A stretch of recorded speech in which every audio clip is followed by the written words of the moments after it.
it was really special to me that Danielle and name blank Courtney just shared then about trafficking, because that's going to come out in the story today. We've had 5 weeks of teaching on messy people of the Old Testament, and I think it's been some of the best teaching I have heard in my life. And I've been listening to sermons for 43 years.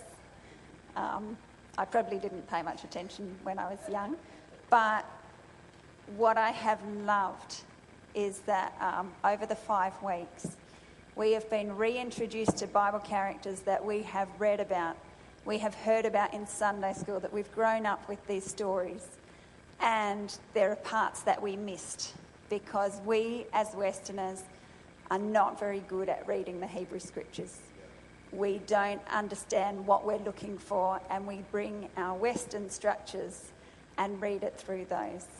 And I get the privilege today of finishing off this series, and I got to choose who I was going to talk about, and I chose Esther. And a lot of you will know that my sister Esther is here, and the name Esther really suits her because Esther means as beautiful as the moon, and that's my sister. It also means star, and my sister is a performer, and if you spend any time with her at all, you'll know she's a star. She's a star in our family. She's an amazing person. But I'm the oldest of 6 kids, which makes me very powerful. Esther's number 5, and when I was 9 years old, my mother was pregnant, and she came to me and said, "We're going to take a family vote on names for this unborn child. You can give us your suggestion, and then we'll all as a family will vote." And I picked the name Esther. And because I'm so powerful and have so much influence, my autistic brother who couldn't speak, my 4-year-old brother, and my 1-year-old, 2-year-old brother all obeyed my instructions, voted for the name that I've chosen. So I had the privilege of naming Esther, which impacts her entire life. And I see that my mother was very wise because I was emotionally invested in her before she was even born. I had this impact on her life. But when I look back and think about that, what I also realise is I picked the name Esther because that story was important to me and because representation matters. And this book doesn't just tell the story of rich, powerful white men. This book tells the stories of women, where women are heroes. And that's why I loved this book as a young person. But this book tells the story of the underdogs and the disempowered and the powerless and the disenfranchised. And this is a book of representation. So I look back and I go, wow, it's really significant to me to know that at 9 years old, I cared that there was a figure in the Bible, a hero figure, that was a woman. So I really like this story. But when I was young, I read this story mostly as a fairy tale, and that's how we present it in Sunday school, and that's how it's presented in the Veggie Tales video, and it's really a Hebrew version of Cinderella, really. It's like this beautiful orphan gets picked for a royal beauty pageant, and she's the most lovely of all, and the handsome prince, the powerful King Xerxes, chooses her to be his wife, and the evil Haman, like the nasty stepmother, is hovering around trying to wreak destruction, but luckily there's a fairy godmother, kindly cousin uncle Mordecai, who kind of steps in and gives advice, and the story all works out beautifully, and there's a happy ending, and so I think that's how a lot of us have been taught to read the story of Esther. This is no fairy tale story, so we'll get into that. As I got a bit older, I started to see that Esther was a bit of a feminist hero, a superhero, a bit unattainable. And as a child, I grew up loving Wonder Woman. My best friend had the costume. We used to play Wonder Woman and try and imitate her and try and be like this superhero that nothing could stop her. And I saw in the story how Esther's courage, she stood up to the whole system and she didn't let fear of death hold her back. And she delivered the entire Jewish race from destruction. And so I saw this play out much more as a superhero story, an unattainable inspiration figure for me to try and build my faith life on. And as I got a bit older still, I realised I learnt more about the Bible and that this book fit in the history section of the Bible in the Old Testament. It's jammed in there with the other history books, and I realised reading through it there's a lot of names and dates and places, and so like a history book, it has context. It's set about 100 years or more after the Jewish people have been sent into exile. So it's set in the Persian Empire. The Jewish people are scattered in a region from Ethiopia to India, so this huge area of the world. And it's set with historical figures. The King Xerxes is also, we know a lot about him from history documents and things. So I started to see Esther as contextual and like a history book. It just tells the sequence of events. And like a history book, this is not a very spiritual book. In fact, this book is very distinct in the Bible. This is the only book that does not once mention God's name. It does not once mention prayer. There are no miracles. There's just human politics going on. There's no mention of Passover. There's no mention of the temple, which was destroyed when the Jews were exiled. There's, it just reads like a history book. So, but recently, as I've read the book of Esther, there's another lens that I've looked at it with. It's very, very violent. This book is bathed in bloodshed. There is, when I was younger, the translation I used to read talked a lot about, there were lots of gallows in this, lots of people hanging from gallows. In the more modern translations, they're actually sharpened poles. And people aren't hung from them, they're impaled upon them. There are thousands of people who die by the sword in this book, and there is politics and blood feuds. And so I started to actually feel a bit disturbed by the book of Esther and see it more as a Game of Thrones episode, which I don't watch because I don't like disturbing things. I don't like bloodshed or scary things. So reading it and trying to match that with the non-violent love of God actually is a bit unsettling. So I've got these four lenses, four modern Western structures that I have over the years approached the book of Esther and looked at it through. And I challenge you guys, because the likelihood is that you use some of these structures to come to any of the stories of the Old Testament, that we've all been guilty of reading it as Westerners and looking for the fairy tale, looking for the happy ending, the moral of the story, looking for superheroes that we are supposed to be inspired by, who save the day, and looking at these messy people and trying to fit them into some kind of superhero mould, or just seeing it straight history, the way that we write our modern history books, or being so freaked out by the violence and the Game of Thrones stuff that we just can't actually see God in the story.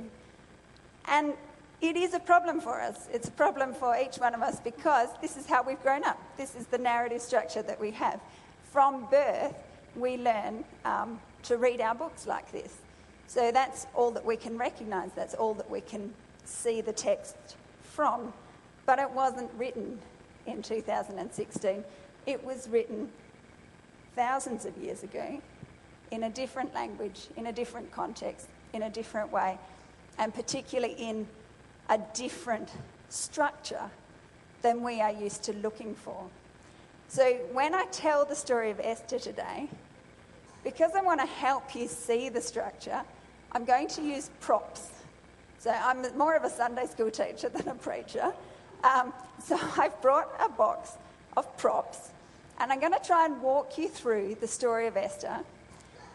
And I want you to watch with your eyes, not just with your ears, because I suspect you won't have seen some of this stuff in the story before. That's why I want to have this visual. So, the story of Esther begins with 2 banquets. So the first banquet lasts for 6 whole months. The first banquet is for all the people in the provinces of the Persian Empire, from Ethiopia to India. And these people come to this capital city of Susa, and they see the king's glory laid out. They see his wealth and his power. They see all the symbols that will impress them of empire. The first banquet. At the end of the 6 months, King Xerxes, the most powerful ruler in the world at that time, throws another banquet for 7 days. And everyone in the city of Susa is invited. The rich, the poor, and even the Jews. And they're all invited to this 7-day banquet. And again, the trappings of wealth are everywhere. The symbols are all there. And there's a description in that first chapter of Esther of what the temple was, of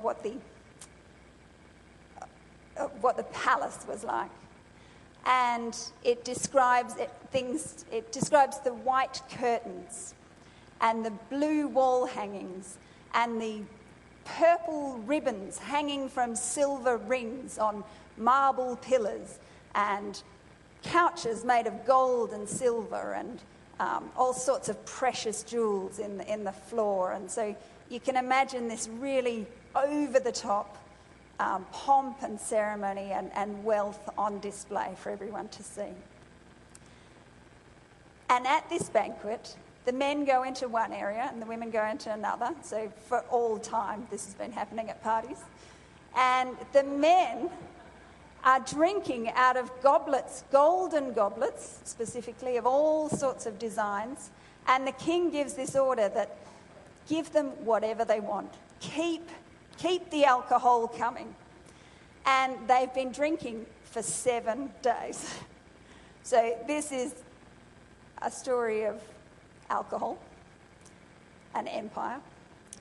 And there, on the 7th day of this massive booze up, the king thinks, I've shown my people everything, all of my wealth and splendor, every kind of luxury, all of the wealth of the palace. The one thing I haven't shared with these men that I love so much in my drunken state is my own wife, the most beautiful woman in the kingdom. And he calls his servants to him and says, go and get my wife and tell her to come and parade for all my friends, wearing her crown. And the euphemism there, I think, is just wearing her crown. And the queen says no. And he goes, what am I going to do? And his advisors say, all of the women in the entire empire are going to rebel against their husbands now. You have to nip this in the bud. So he decrees that she is to be banished, probably put to death. And the decree goes out to the entire empire that men are the rulers of their household and the women have to do what they say. So this is the beginning. This is the setting of this story. 2 banquets. Empire and drunken violence. And so begins the story of Esther. And then we come to the second chapter, which has a new beginning, a second introduction. First, we get the Persian introduction, the Persian setting. Then we get the setting of the Jewish people, who are in exile, have been for generations now. They're no longer connected to their homeland, no longer connected to their temple and their places of worship. And the king's advisors say, hey, just to forget your old queen, let's take all these young virgins from their families, and you can have one a night until you find one that pleases you, and you can make her your queen. And so the topic of trafficking and that violence again is at the heart and centre of this story. And so Esther, this orphan, this powerless exile, this foreigner in a strange land, is taken. Her name is Hadassah, and she changes it to Esther to hide her identity. And there's a little clue there, because the name Esther sounds very much like the Hebrew word for hidden. So as you hear this story of Esther, the orphan girl who becomes the queen, notice the word hidden. Every single time you read the word as you go through the book, it's just a little reminder that something is hidden. And so in this part of the story, Esther is submissive. They say it several times. She obeys everything that her cousin Mordecai tells her to do. She obeys when the servant in charge of the virgins gives her advice. She obeys when the king calls her to him. And then she becomes his queen.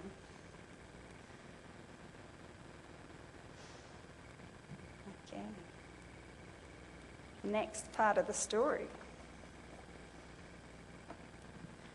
It starts to get exciting here. This story's got everything in it. Everything. It's like a Hollywood blockbuster. So the next part of the story, Mordecai, Esther's cousin, happens to overhear a plot to kill the king. And so he reports it straight away. And instead of the king dying, the people who were plotting against him are killed instead. And so he hears a plot, but the opposite happens. Next part of the story is where we're introduced to Haman, the enemy of Esther and Mordecai and the Jews. We learn that Haman rises to power. He becomes the second most important person in the land, straight under the king. And he enjoys that sense of power. And he hears that Mordecai, the Jew, won't bow down to him, even though he's of lower status, because he's a Jew. And this anger flares up within him that he wants to destroy Mordecai, but more than that, destroy every single Jew in the entire empire. And because he has so much power and authority, the fate of the Jewish people is in his hands. And so we have this scene where he goes and casts lot, which is like rolling the dice, to choose which month the Jewish people are to die. And as he casts the lot, it lands on the last month of the year. He's rolling these dice in the first month of the year, so there's an 11-month gap.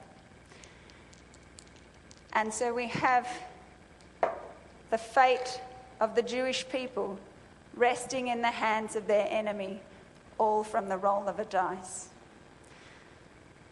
We keep going through the story, and now that Haman has a date in place, he goes to the king.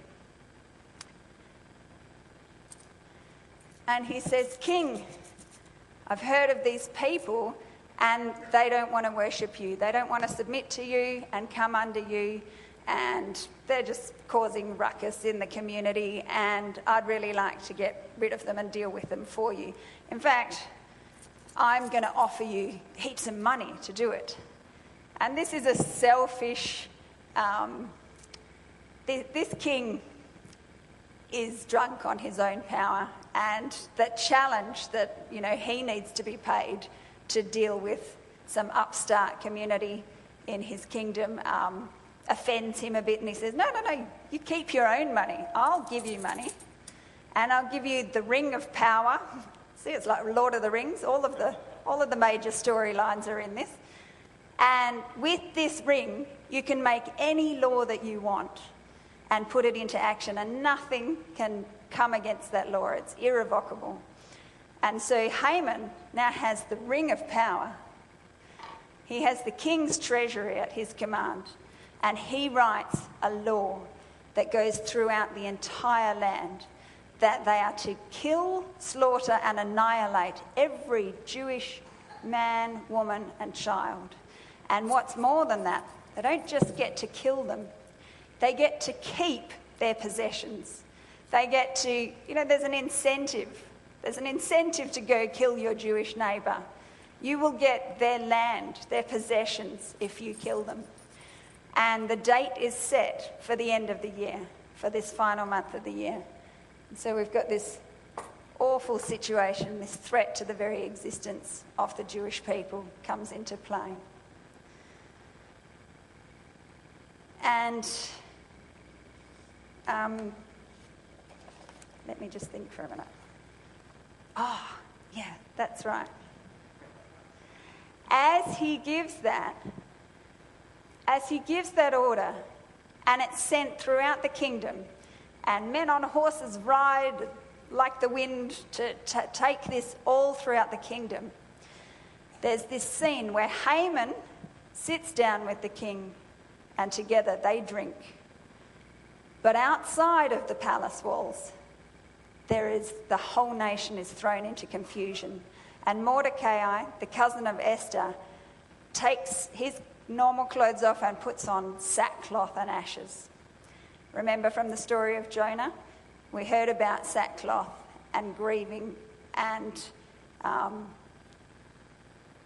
that sense of mourning, that devastation that this entire nation is going to be killed. And so you've got the king and Haman feasting and drinking, while outside the people are in sackcloth and wailing and weeping.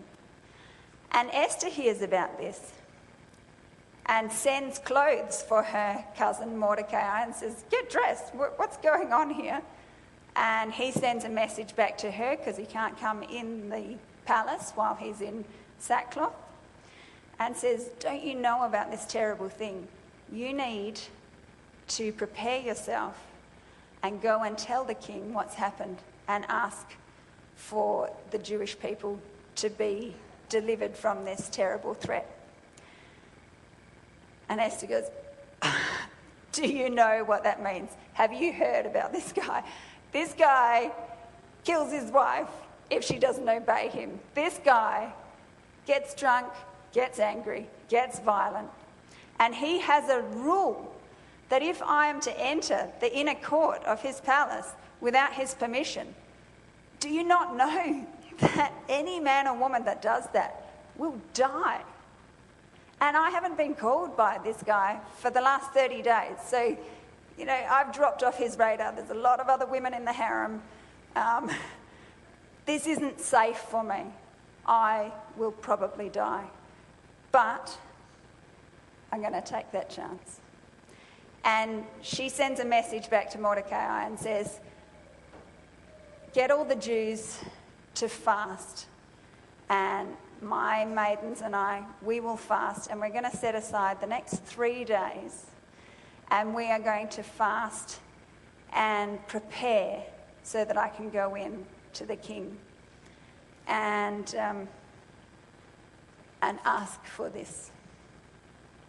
So we've got 3 days of fasting. And on the 3rd day, she puts on her royal clothes. She walks into the inner court, and her life is at stake. But the king looks at her and is pleased, and he extends his scepter. And right there is where I should be doing the mic drop.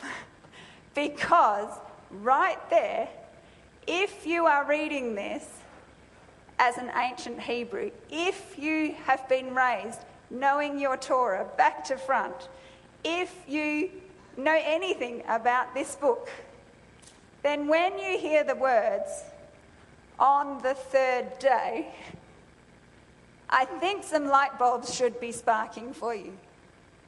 And this is where reading the text like a Hebrew, instead of looking for your Cinderella or your superhero, is so, so important. Because if you look back in time to the third day, then you have an image of Abraham with his son Isaac going to a place of sacrifice and God entering in and bringing about deliverance. And if you look forward in the scriptures and you hear the words on the third day, you have an image of Jesus being raised from the dead, being resurrected, this story of deliverance. And then all of a sudden the scales fall from your eyes and you go, hold on. Remember back here at this point in the story where there was that, just that extra little description of white curtains, blue wall hangings, purple ribbons. And you go, oh, let's go back. Oh, where do I hear about white, blue, purple, fine linen? That's the temple they're talking about.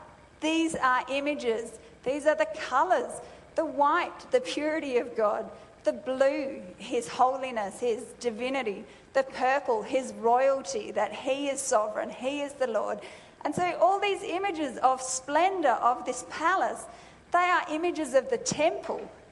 And when Esther walks into the inner court, where no man is allowed to walk without being invited, or he will face death, those are nearly the exact words that are earlier in the scriptures about the Holy of Holies, that place in the middle of God's temple where God alone dwells, and that God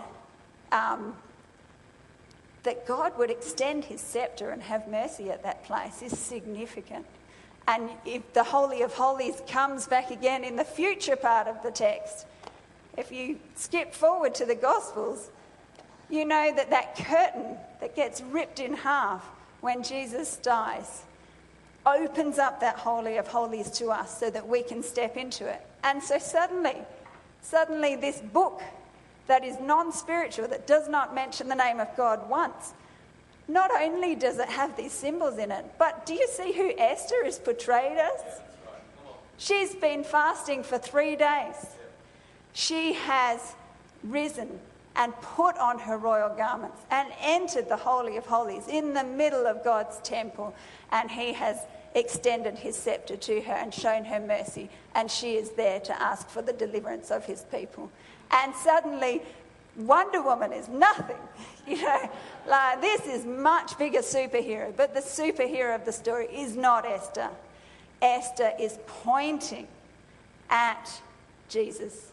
Esther is a symbol. She is a representation. She is what they call a type of Jesus. And it is important to me, it is really significant that of all the many types that we find through the Old Testament, God does use a woman and who points towards Jesus. And also, remember how the king and Haman sat down to drunkenly celebrate the destruction of God's people?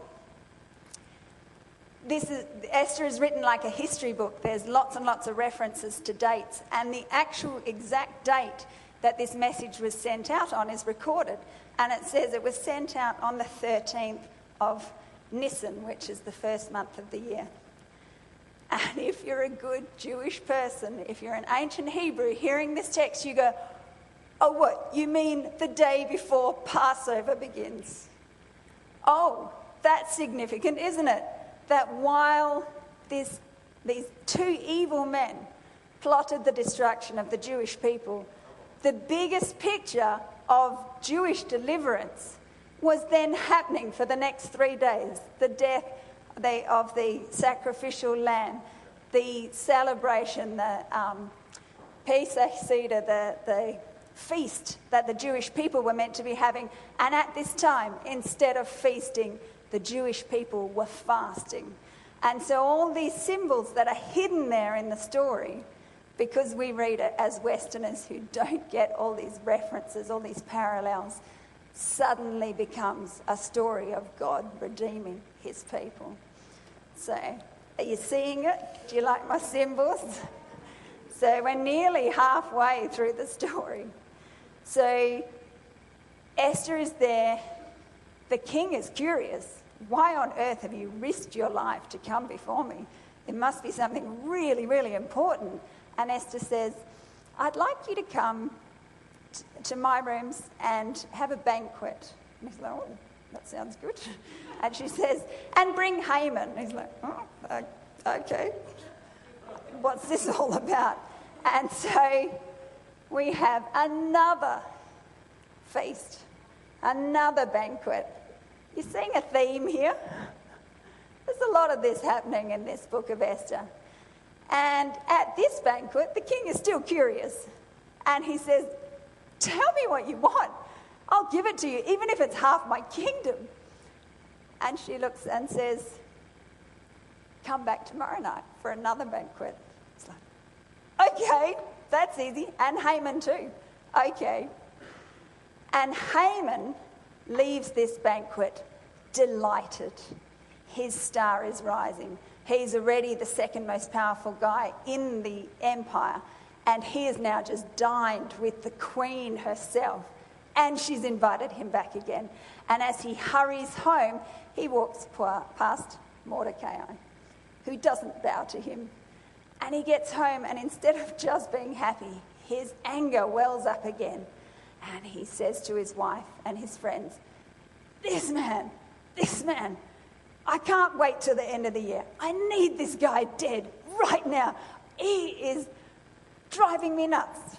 I'm seeking this honour, and he is dishonouring me. And they say to him, look, why don't you go to the king in the morning? You have power. You are an influencer. You're the second most important man in the land. Go and ask the king if you can just kill this guy. Impale him on a sharpened pole, 25 metres high. It's a graphic book. It's a graphic book. And so he goes home. I wanted to have a more gentle symbol, an omen of death. So I found this because it's Halloween, and that's what was in the shops to represent death. So we've got this omen, this portend of death at this point in the story. And Haman thinks that's a pretty good idea. This is where the story gets really interesting. We're halfway through, nearly halfway through. And this is where you need to understand what it is to read the scriptures from a Hebrew perspective. Because,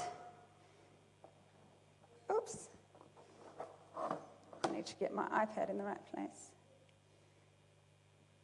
No, it's freezing, it won't let me go.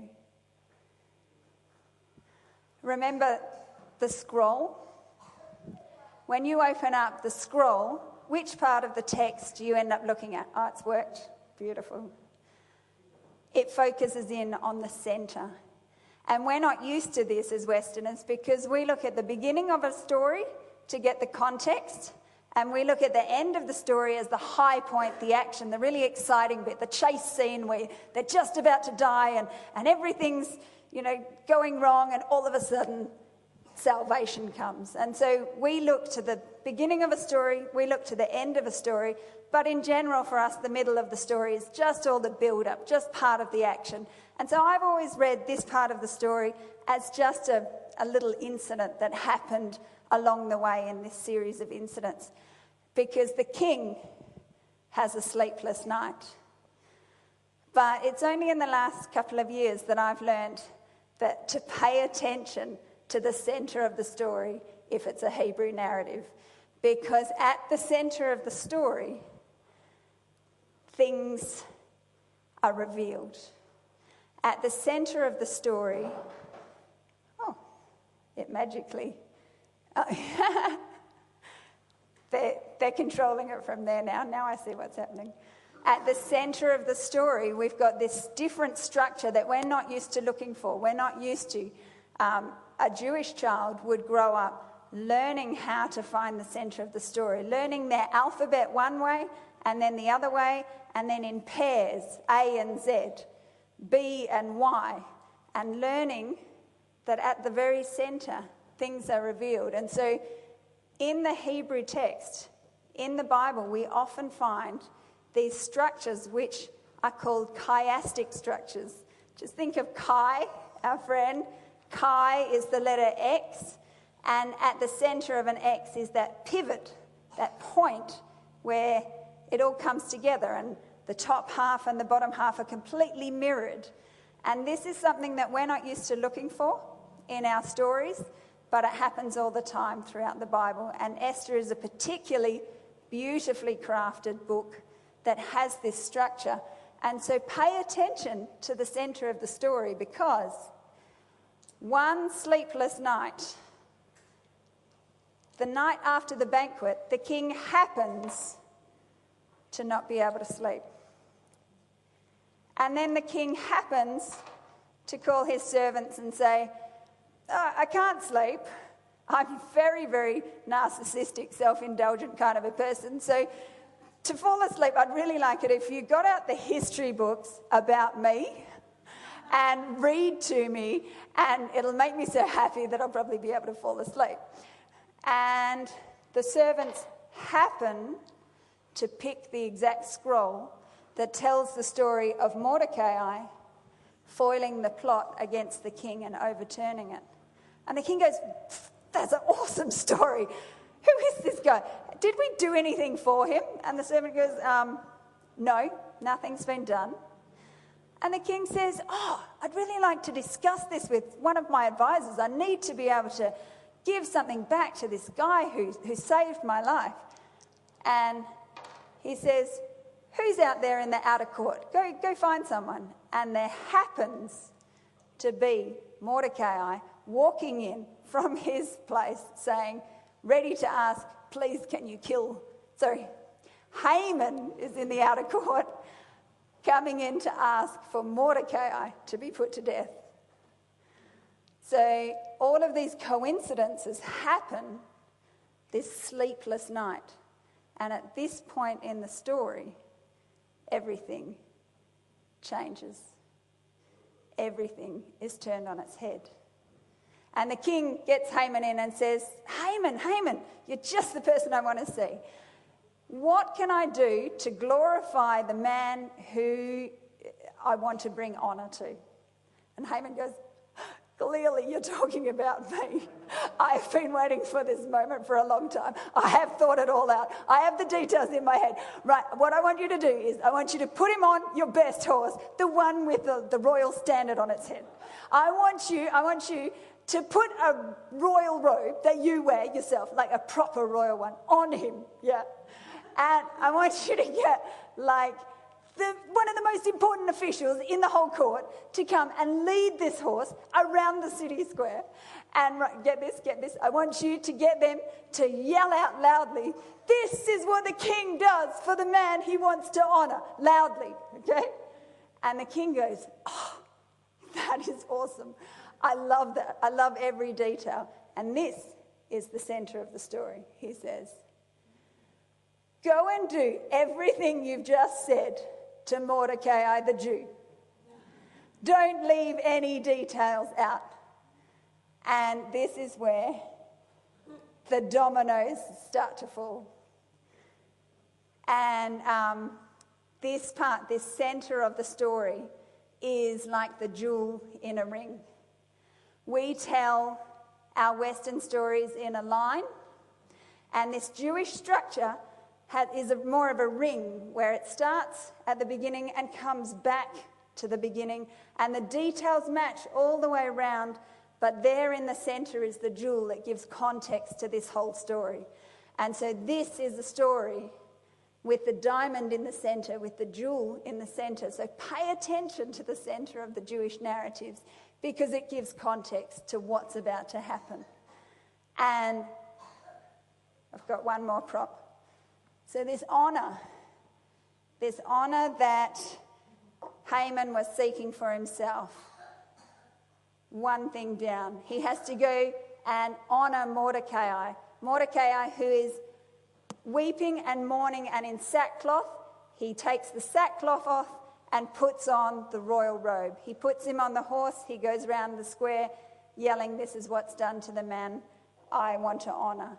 And then Haman goes home with his head covered in grief. And when he gets there,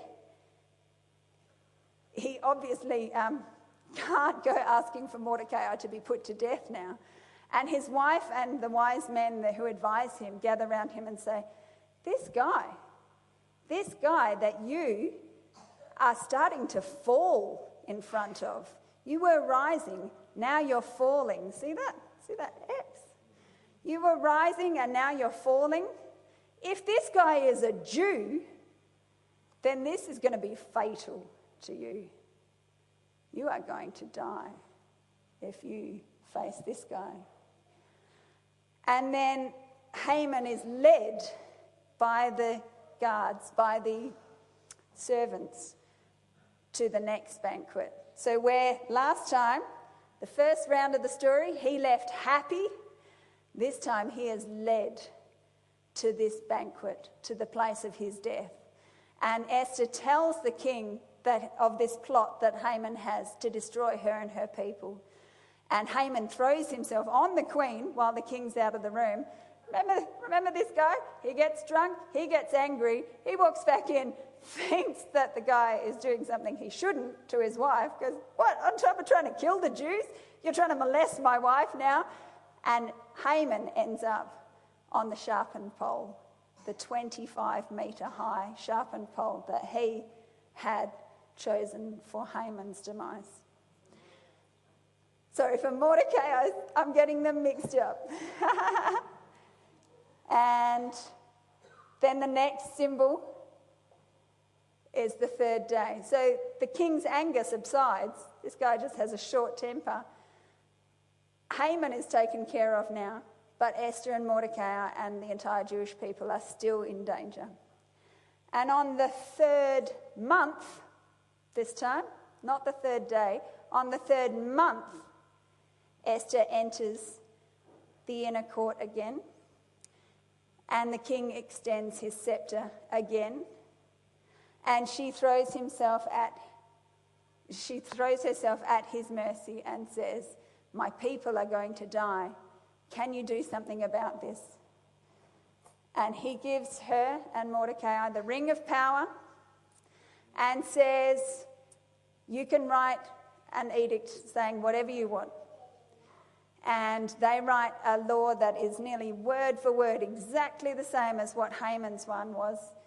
And they have the permission to kill, slaughter and annihilate the enemies of the Jews and to take their possessions. Significantly, there are 3 times mentioned in this story that they don't take the possessions of their enemies. They do not take the plunder. Again and again that is spoken because of this contrast continuously between the first half of the story and the second half of the story. And so going back through the story, and when the Jewish people all across the empire hear about that, they party.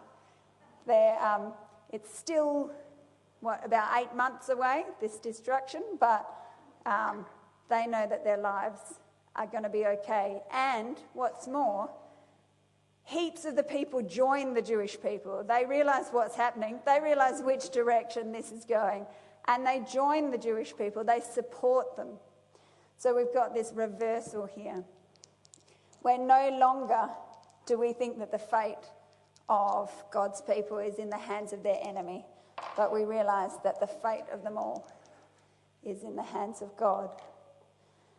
And sure enough, on the appointed day, the Jewish people are allowed to go and fight their enemies. And by then, there's less enemies for some reason and more people on their side. But they still have the right to go and reverse the plot. So the plot that was made against them, the opposite happens. Just as in the first part of the story, the plot against the king was reversed, the opposite happens. And the story ends with Esther, who was at the beginning submissive and powerless. She now is able to write edicts in her own full authority. It talks about Esther's authority. And the story finishes with 2 banquets. One for the people in the provinces, and the next day, 1 day of feasting for the people in the city. And so what started with this banquet for empire and drunken violence becomes the festival of Purim. And it's still celebrated today by the Jewish people. And alcohol is a very big part of it. They party, they give gifts to each other, they give gifts to the poor, and they drink so much that they can't differentiate between the bits where it says, "Cursed be Haman and blessed be Mordecai." And so this is a day of feasting and revelling for the Jewish people. But what's interesting too is the dates, because this Feast of Purim is held on the 15th of the last day of the month. And the Feast of Passover is held on the 15th of the first day of the Jewish month, of first month. I'm getting all my words wrong. So Purim's on the 15th day of the last month. Passover is on the 15th day of the first month. And the Jewish year is bookmarked by these 2 celebrations, these 2 festivals of God's deliverance of his people. And we are invited into these feasts. These feasts become a really significant part of our story as Christians, as followers of Jesus. And he invited us to use these symbols to enter into the symbols of the Passover feast and recognise and celebrate him in that Passover ritual. I love that the story of Esther, which most of us overlook in the Hebrew scriptures, is actually a nearly identical story to this huge, important event of the Exodus. And there's this little story of this orphan girl that is another key marker in the Hebrew scriptures, pointing the way to Jesus and pointing to this story of God's deliverance of us. So did you see what happened there? Were the props helpful in seeing the story differently? I learnt about these structures about 1.5 years ago, and I've been dying to share it with you ever since, because it changes the way that I approach the scriptures. I'm looking for a different set of structures than I used to look for. I'm no longer looking through the lens of looking for the fairy tale, looking for the superhero, looking for the history book, or looking at and being distressed by this human violence and politics and games.